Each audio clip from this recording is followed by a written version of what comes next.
आज का जो टॉपिक है वो बहुत ही ख़ास टॉपिक है। आज का जो टॉपिक खुदा ने मुझे दिया वो टॉपिक है your identification in the kingdom, जो कि बहुत ही ज़रूरी है। जैसे हम दुनिया में रहते हैं तो हमें दुनिया में रहते हुए भी एक शनाख्त की ज़रूरत होती है। तो जब हम इस दुनिया में रहते हैं तो हम बहुत सी शनाख्त से गिने जाते हैं। कोई अमेरिकन है, कोई पाकिस्तानी है, कोई इंडियन है, ये उनकी शनाख्त है। इसी तरह मुख्तलिफ कबीलों में, मुख्तलिफ लोगों में उनको उनकी शनाख्त उनके नाम से की जाती है, उनके ख़ानदान, उनके कबीले से उनकी शनाख्त की जाती है। इसी तरह हमारी शनाख्त जो है वो खुदा की बादशाहत में भी होगी। लेकिन उससे पहले हम देखेंगे आज एक कहानी को बाइबल में से कि हमारी जो शनाख्त है वो कितनी ज़रूरी है। और जो हमारी शनाख्त है ये जो है हमारी पहचान है और ये हमें लोगों में अलग करती है। तो मेरे साथ आज का पहला हवाला आप देखें, अज़रा की किताब। आप मेरे साथ देख सकते हैं अज़रा की किताब, और इसका पहला बाब अगर हम देखते हैं तो हमें इसमें पता चलता है कि अज़रा की ये जो किताब है ये उस वक़्त लिखी गई जब जो इसराइली थे या जो यरूशलेम और यहूदा के लोग थे ये वापस यरूशलेम में आबाद होने के लिए जाने लगे, या यरूशलेम को रीबिल्ड करने के लिए ये लोग जो थे वापस गए। जिन लोगों को हम थोड़ा सा हिस्ट्री, एक दो मिनट इसकी हिस्ट्री को भी देखेंगे, फिर डिटेल से भी हम इसकी हिस्ट्री को बयान करेंगे किसी दिन। लेकिन आज जो है हमारा हिस्ट्री का टॉपिक नहीं है, तो इसलिए मैं आपको इसको ब्रीफली बताऊंगा कि नबूकदनेस्सर ने जब यरूशलेम पर चढ़ाई की तो यरूशलेम के लोगों को और यहूदा के लोगों को नबूकदनेस्सर जो था वो असीर करके बाबल में ले गया। लेकिन अज़रा की किताब हमें बताती है कि जब शाह फारिस खोरस की सल्तनत का दौर आया तो उसकी सल्तनत के पहले साल में खुदावन ने उसको ताकीद की, खुदा ने उस बादशाह से कलाम किया और खुदावन ने उसके दिल को उभारा और उसने अपने सारी सल्तनत में इस चीज की मुनादी करवाई कि जितने भी लोग यरूशलेम से हैं वो लोग वापस जाएं, क्योंकि खुदा ने उसको हिदायत दी कि वो जाकर दोबारा मेरी हैकल को तामीर करें। और उसने खुदाए कदूस को खुदा माना और उसने यरूशलेम और यहूदा के लोगों को वापस जाने की ताकीद की। तो जो भी लोग वहां पर असीर होकर आए थे उन लोगों ने वापस जाना शुरू किया ताकि वो इसराइल की दीवारों को दोबारा से बना सके और उस हैकल की तामीर के काम को शुरू किया जा सके जिसको नबूकदनेस्सर ने जंग के दौरान तबाह कर दिया था। तो बहुत से इसराइली जो थे वो जमा हुए और इकट्ठे हुए, और इस तारीख की किताब में अज़रा और नहमिया में हमें इस बात का जिक्र मिलता है कि लोग किस तरह से जत्थों की सूरत में और हजारों और सौ की तादाद में वापस जाने के लिए तैयार हुए। और इसराइली लोगों में एक उनकी रवायत या जो उनका एक एक उनकी तरतीब चली आती है वो ये है कि यरूशलेम या इसराइल जो है वो कबीलों के से पहचाने जाते हैं। जैसे याकूब के 12 बेटे उसके कबीले थे, 12 कबीले थे। इसी तरह इसराइल के सब लोग जो हैं वो नस्ब नामों के तौर पर चलते थे और नस्ब नामों के वजह से ही उनकी शनाख्त की जाती थी कि ये किस इलाका के हैं या ये किस कबीला के लोग हैं। तो जब वो यरूशलेम में पहुंचते हैं तो इसी तरह से रवायती तौर पर सारे खानदान और उनके बच्चों के नाम और उनके बाप दादा के नस्ब नामों के साथ उनको जोड़ा जाता है। आज हम बात कर रहे हैं आइडेंटिफिकेशन पर, शनाख्त पर, कि किस तरह से इसराइली लोग जो थे वो अपने लोगों और उनके कबीलों की शनाख्त करते थे। मेरे साथ आप देखें अज़रा की किताब, उसका दूसरा बाब और उसकी 59 आयत से।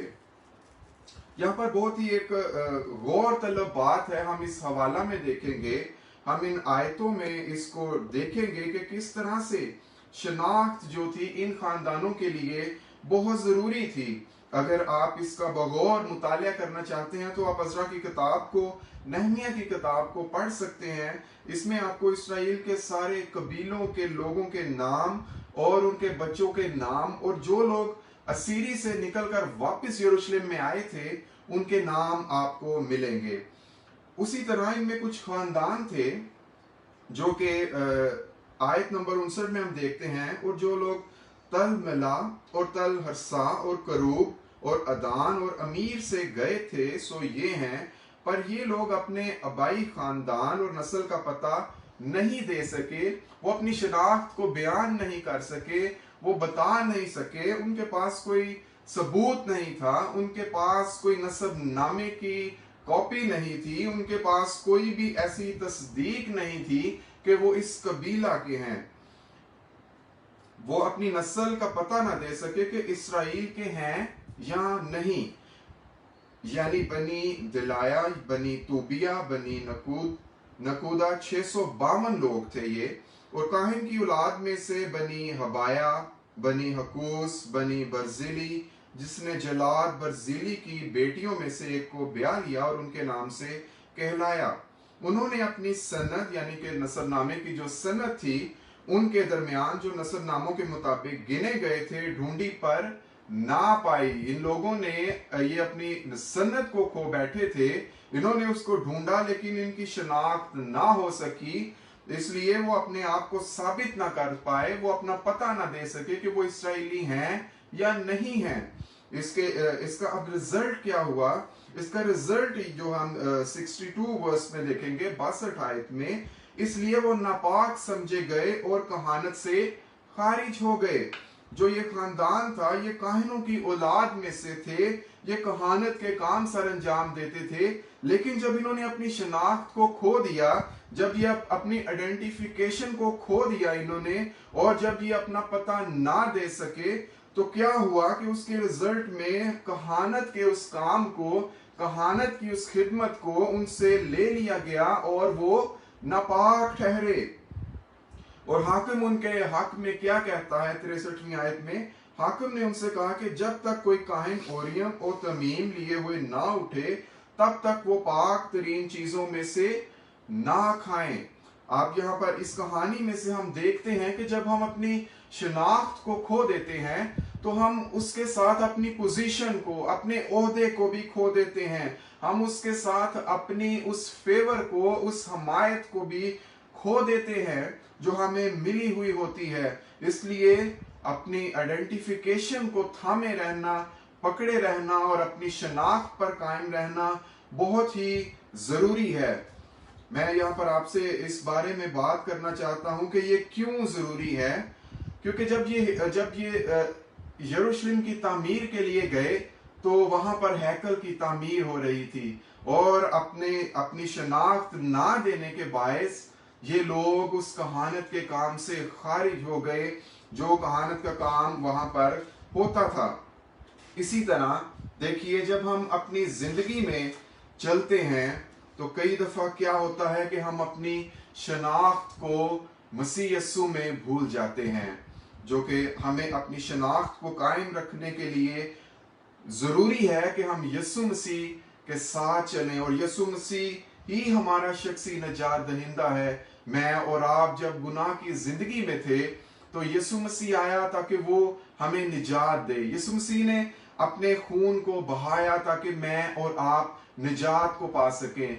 यीशु मसीह सलीब पर चढ़ गया ताकि वो मेरा और आपका फिदिया दे और हमें वो शनाख्त दे जिसमें हम बाप के साथ, जिसमें हमारी सुलह हो जाए और हम उसके बेटे और बेटियां कहला सके।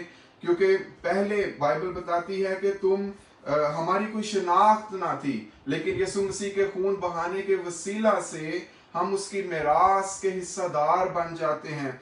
हम उसके बेटे और हम उसकी बेटियां कहलाते हैं और हम यीशु मसीह के नाम से कहलाए जाते हैं, और खून के वसीला से उसने बाप से हमारी ऐसी सुलह करवा दी कि अब हम उसकी मिरास का हिस्सा हैं। बाइबल एक जगह हमें बताती है कि यीशु मसीह ने यूहन्ना 14 में कहा कि मैं तुम्हें यतीम ना छोड़ूंगा, और फिर एक जो और जगह हम पढ़ते हैं कि अब तुम यतीम ना रहे, अब हम यतीम नहीं रहे, बल्कि यीशु मसीह के खून के वसीला से हम उसके बेटे और बेटियां कहलाए, और हम आसमान पर हमारी जो शनाख्त है वो यीशु मसीह है। लेकिन मेरे दोस्तों, मेरे बहनों भाइयों, कई दफा क्या होता है कि हम मसीहियत में चलते हुए भी हम अपनी शनाख्त को खो बैठते हैं।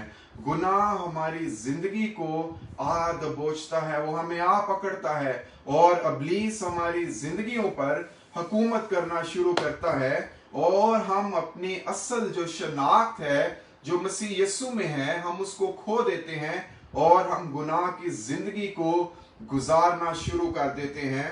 और फिर क्या होता है कि हम नापाकी में और हम तरह तरह के गुनाहों में धंसे चले जाते हैं, और हम अपनी जिंदगी उसी गुनाह के हवाले कर देते हैं, और हम अपने अपने अपने अमाल को भी उस इब्लीस के अमाल के मुताबिक बना लेते हैं।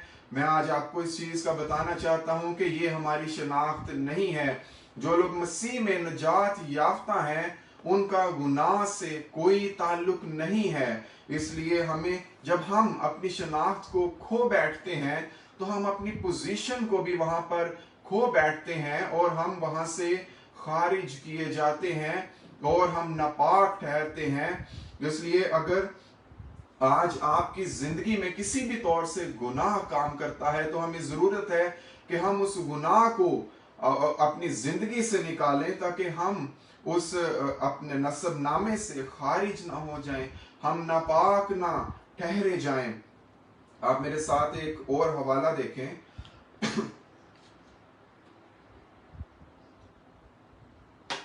एक और यरूशलेम की तामीर के बारे में बाइबल हमें बताती है।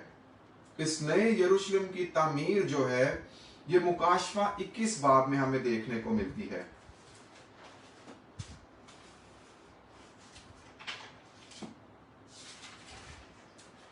मेरे साथ देखें मुकाशफा 21 बाब सॉरी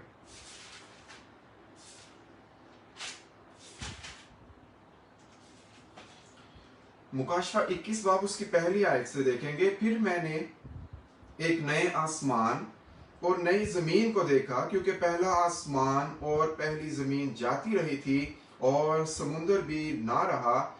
फिर मैंने शहर मुकद्दस नए यरूशलेम को आसमान पर से खुदा के पास से उतरते देखा, और वो उस दुल्हन की मानिंद आरास्ता था, जिसने अपने शोहर के लिए सिंगार किया हो। खुदावंद का शुक्र हो उसके कलाम के लिए, आमीन। यहाँ पर हम नए यरूशलेम के बारे में देखते हैं कि वो शहर मुकद्दस नया यरूशलेम जो है, वो खुदा के पास से नीचे उतरता है। ये बिल्कुल उसी कहानी की मानिंद है जिस कहानी को हमने अज़रा में देखा। आप इसको नहमिया उसके 7 बाब में भी देख सकते हैं। इन खानदानों का जिक्र है, इन लोगों का जिक्र है जो अपनी सनत को खो बैठे थे, जो अपनी शनाख्त को खो बैठे थे, और वो अपना पता ना दे सके थे। इसलिए वो उस कहानत के काम से जो थे वो निकाले गए, वो खारिज किए गए, वो नापाक कहलाए गए, और वो पाक तरीन चीजों को छू ना सकते थे, और उन रोटियों को खा ना सकते थे। इसी तरह जब हम अपनी रूहानी शनाख्त को खो देते हैं, जब हम यीशु मसीह को अपनी जिंदगी में खो देते हैं, तो फिर हम इस नए यरूशलेम की तामीर में, हम इस नए यरूशलेम में कहानत के काम को भी खो देते हैं, या हम खारिज कर दिए जाते हैं। क्योंकि खुदा के कलाम में लिखा है, मेरे साथ आप देखें, मुकाशफा के ही बाब में हम जाएंगे दोबारा से। उसके 3 बाब में लिखा है, जब आप यीशु मसीह में आते हैं, तो यीशु मसीह हमें एक शिनाख्त देते हैं, यीशु मसीह हमें सन्नत देते हैं, यीशु मसीह हमें हमारा नाम जो है वो किताबे हयात में लिखते हैं, यानी उस नसब नामे में लिखते हैं जो आसमानी शहरी हैं। मेरे साथ आप देखें,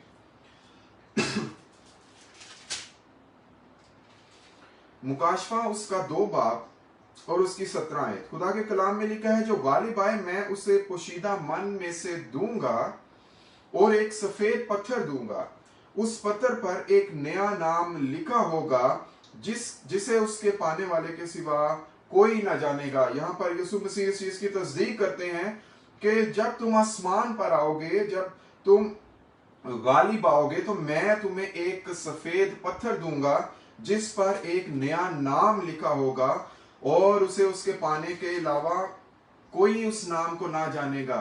खुदावंद यीशु मसीह हमें वो आइडेंटिफिकेशन देंगे, वो सनद देंगे, जिससे हम आसमान पर पहचाने जाएंगे। और मुकाशवा 3 बाब अगर आप देखते हैं, उसकी 5वें आयत में लिखा है, जो गालिब आए उसे इसी तरह सफेद पोशाक पहनाई जाएगी, और उसका नाम किताब हयात से हरगिज ना काटूंगा, बल्कि अपने बाप और उसके फरिश्तों के सामने उसके नाम का इकरार करूंगा।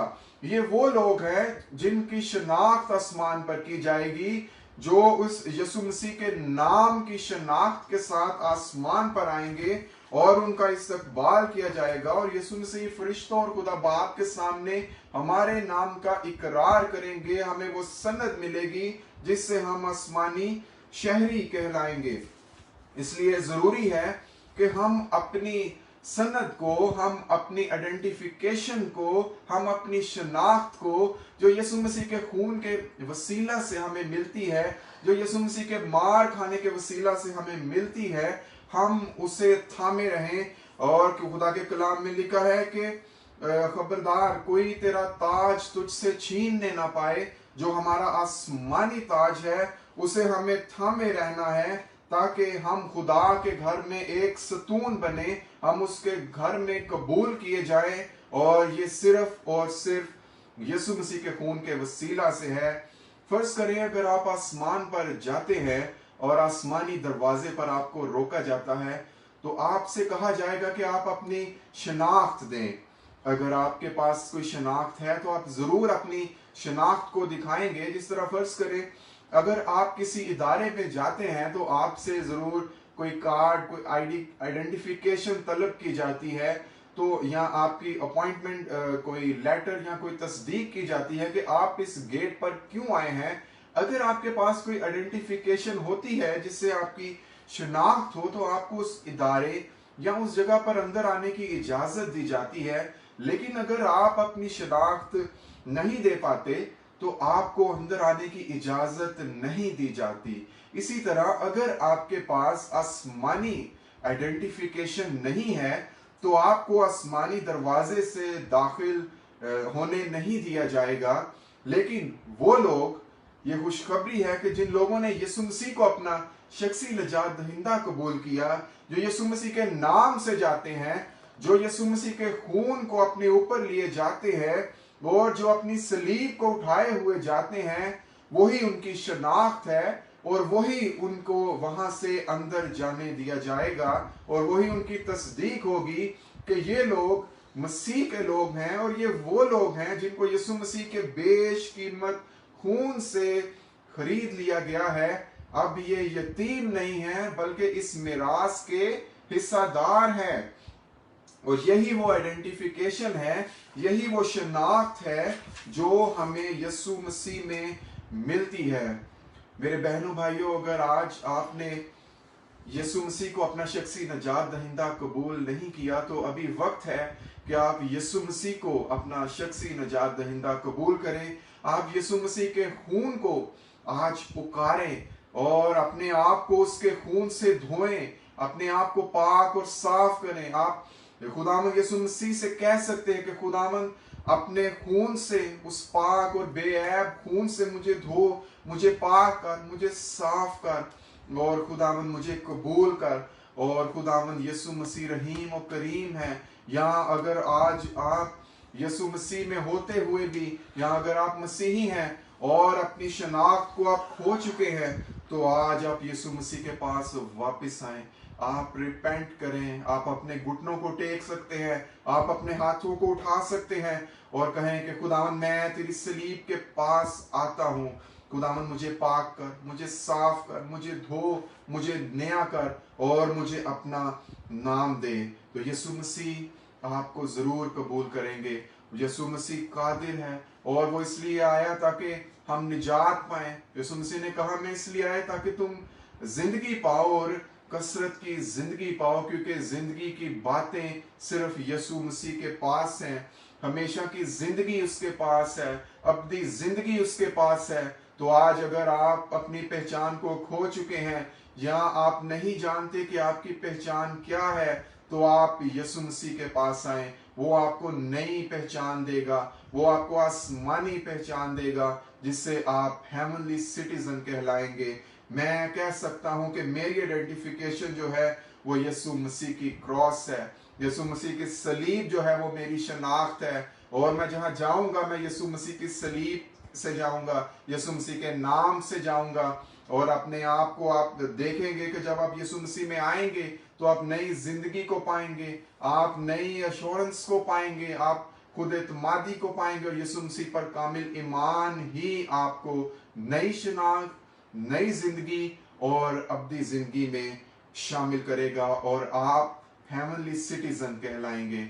अगर आप ऐसा चाहते हैं तो यीशु मसीह के पास आएं और तौबा करें और यीशु मसीह से अपनी शनाख्त को हासिल करें। मैं उम्मीद करता हूं कि इस कलाम के वसीला से आपको बरकत मिली होगी।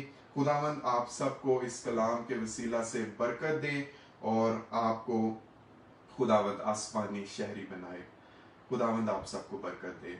आमीन।